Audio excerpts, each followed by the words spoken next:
Paus Fransiskus di Hari Komunikasi Sosial Sedunia ke-58 yang jatuh pada 12 Mei 2024 memberikan pesan, kemajuan teknologi, khususnya artificial intelligence, yang saat ini sedang membuat banyak orang euforia, memang memberi banyak manfaat bagi manusia.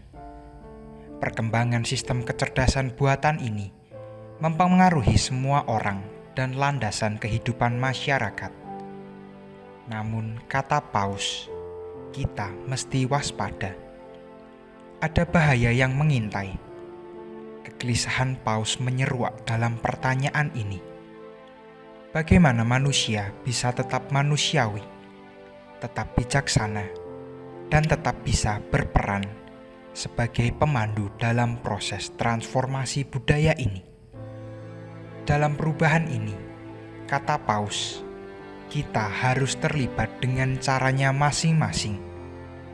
Kita mesti peka, mengandalkan rasa kemanusiaan, spiritualitas, kebebasan, dan kesadaran agar tidak mengalami kerusakan akibat perkembangan teknologi AI. Kita mesti refleksikan semua hal ini, dimulai dari hati.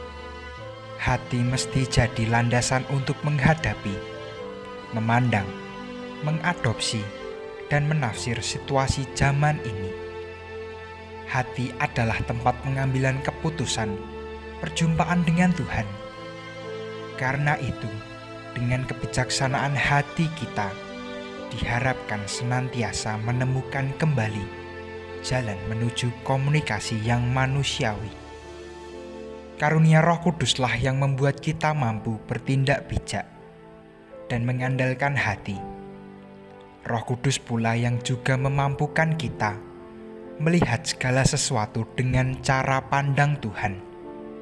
Kebijaksanaan hati tidak bisa didapat dalam sebuah mesin, meskipun kecerdasan buatan itu betul-betul canggih.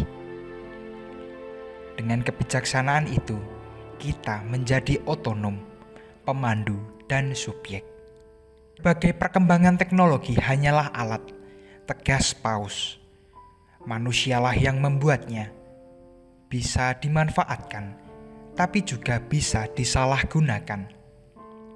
Semua tergantung kecenderungan hati kita.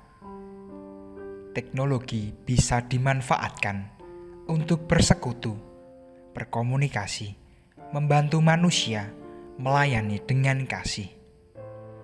Sebaliknya bisa juga membuat kita mudah agresif, menjadi serigala bagi sesama. Kalau menengok kembali ke belakang, media sosial sebagai sebuah bentuk kecerdasan buatan sudah memunculkan ambivalensi dan banyak persoalan.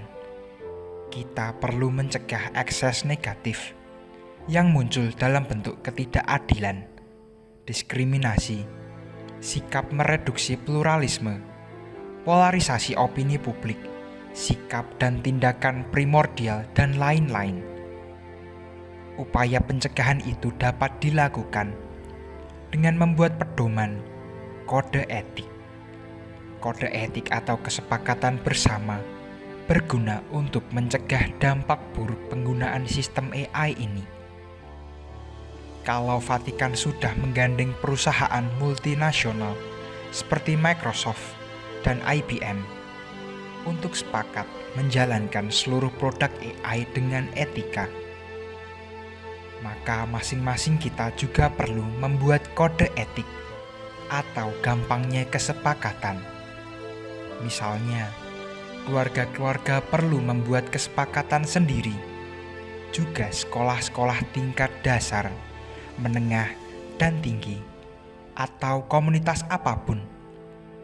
Kita perlu memastikan agar kita menggunakan senjata untuk kebaikan kita sendiri, bukan untuk membunuh. Kita dipanggil untuk tumbuh bersama dalam kemanusiaan dan sebagai manusia yang kompleks, multi-etnik, pluralistik, multireligius, dan multikultural.